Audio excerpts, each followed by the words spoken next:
এই দুইটা তোমারে দিলাম, তোমার পুকুরে তুমি এটা ব্যবহার করবা প্রতি কেজি খাবারে 5 থেকে 10 গ্রাম। এইটা দিবে 5 গ্রাম, এইটা দিবে 5 গ্রাম, তাহলে 1 কেজি খাবারে কতটুকু দিলা?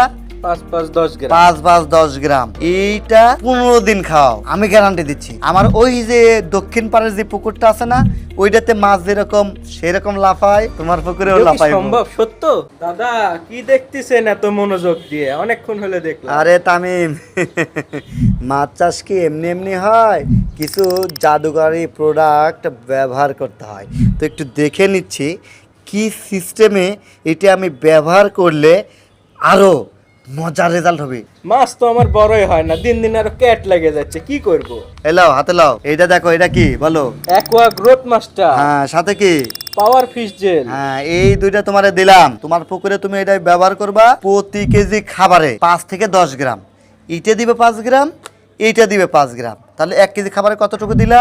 5-5-10 গ্রাম। 5-5-10 গ্রাম। এইটা 15 দিন খাও, আমি গ্যারান্টি দিচ্ছি। আমার ওই যে দক্ষিণ পাড়ের যে পুকুরটা আছে না, ওইটাতে মাছ যেরকম সেরকম লাফায়, তোমার পুকুরেও এটা কি লাফায়। সম্ভব? সত্য?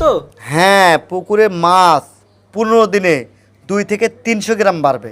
আমরা 1 মাসে 300 থেকে 400 গ্রাম পর্যন্ত রুই, সিলভার, ব্লাড, গ্লাস এই মাছগুলোতে পরীক্ষিত রেজাল্ট। এইবার আমরা এটা পাবদা এবং গুল সাথে উত্তরপাড়ার এবং দক্ষিণ পাড়ার যে পুকুরগুলো আছে সেটাতে ট্রাই করতেছি। আচ্ছা, আমি আশা করতেছি টিএম এগ্রোর এই প্রোডাক্টটা ব্যবহার করলে আমি যেরকম রুই, ব্লাড কাপ, গ্লাস কাপ, সিলভারের রেজাল্ট পেয়েছি, ঠিক তেমনই পাবদা এবং গুল সাথেও সেম রেজাল্ট পাবো। ধন্যবাদ। শোনো তামিম, বেশি টাকার প্রোডাক্ট না কিনে টিএম এগ্রোর এই একটা ডোজ 1 মাসের জন্য কিনে তোমার ছোটো পুকুরটাকে আগে ট্রাই করো। রেজাল্ট পাওয়ার পরে অন্য পুকুরে চলে আসবা। আশা করতেছি তুমি ঠকবা না, বুঝছো? এবার কি? আপনার সাথে এত সম্পর্ক দাদার সাথে, আমাকে এই জিনিসটা আগে দিলেন না কেন আপনি? আরে তোমার দাদি নিষেধ করছে, এগুলা মন মন্ত্র সবাইকে বলতে হয় না।